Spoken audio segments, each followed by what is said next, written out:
A body stops moving. No doctor. No priest. No cemetery. No word for heaven. Just a group of ancient humans standing around someone who was alive yesterday and is not moving today. So what did they do? The simple answer is burial. But that is not the strange part. The strange part is that they stopped. Because if life was only survival, the dead were a problem. A body could not hunt. It could not gather. It could not protect children. It could slow the group down. It could attract animals. It could bring smell, fear, and danger. So the cold logic of survival says one thing: leave it behind. Keep moving. Find food. Stay alive. But humans did something else. Again and again, in different places, across deep time, they treated the dead as if something about the person still mattered. That is where the mystery begins. At Shanidar Cave in what is now Iraqi Kurdistan, archaeologists found Neanderthal remains that changed how people imagined ancient minds. Some of the bodies were found in a cluster. One became famous as the so-called flower burial.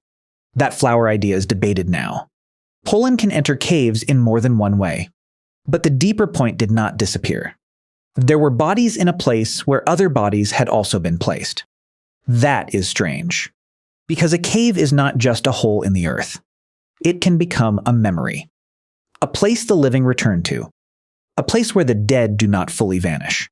Then look at Qafzeh Cave in Israel.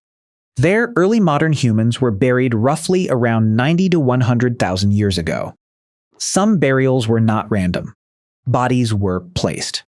Objects appeared near them. Red ochre was found in the burial area. Red ochre is only pigment, a colored earth. But when it appears near the dead, it becomes hard not to ask why someone brought color to a body that could no longer see it. Maybe it was ritual. Maybe it was symbol. Maybe it was a way to mark the person one last time.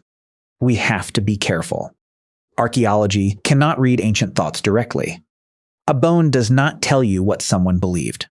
A grave does not speak. But patterns can whisper. And these patterns whisper the same unsettling thing. The dead were not treated like trash. They were not only removed. They were arranged. They were covered. They were marked. They were placed somewhere the living could remember. Much later, at Sungir in Russia, the evidence becomes even harder to ignore. There, Upper Paleolithic burials included thousands of ivory beads, worked objects, and long mammoth ivory spears. Think about that. A bead takes time. Thousands of beads take enormous time. And someone spent that time on people who would never wake up. That is not survival anymore. That is meaning. That is a group saying this person was not just a body. This person had a place. This person still belonged. And this may be one reason burial became human. Not only fear of death. Not only belief in spirits. Not only religion. Maybe burial began with refusal. The refusal to let a person become nothing the moment their body stopped. A dead body creates a terrible problem inside the human mind. The eyes see stillness. But memory keeps moving. Yesterday, this person had a voice, a face, a smell, a way of walking, a place by the fire. Today, the body is silent, but the mind still expects them. You look toward the place they used to sit. You remember what they said. You hear them in a story. That gap is unbearable. The body is gone, but the person is still here, inside the group.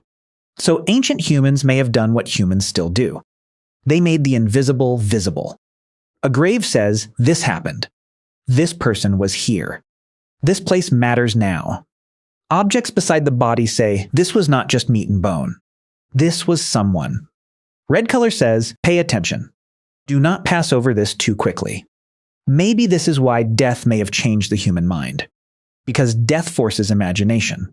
You have to imagine someone who is no longer standing there. You have to hold a person without a body. You have to ask where they went. That question may be older than temples. Older than written prayers. Older than gods with names. Before religion became a system, there may have been a smaller moment.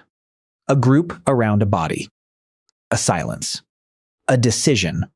Do we leave? Or do we stay? Do we forget? Or do we mark this place?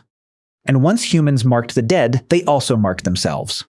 Because burial does not only say something about the person who died. It says something about the living. It says, we remember. We return. We carry people after they stop moving. That is not a small thing. An animal can notice death. Many animals react to the dead. But humans built places around it. We made death social. We made absence into memory. We made grief into action. A grave is not just a hole. It is one of the first signs that humans could live with someone missing. And maybe that is why ancient death still feels close to us. Because the question never went away. When someone dies, we still do not only ask what happened to the body. We ask where the person went. We keep objects. We visit places. We say names. We tell stories. We act as if the dead are not simply gone. So maybe the oldest burials were not just about death. Maybe they were about the first human answer to the impossible feeling that a body can be gone while a person is still here.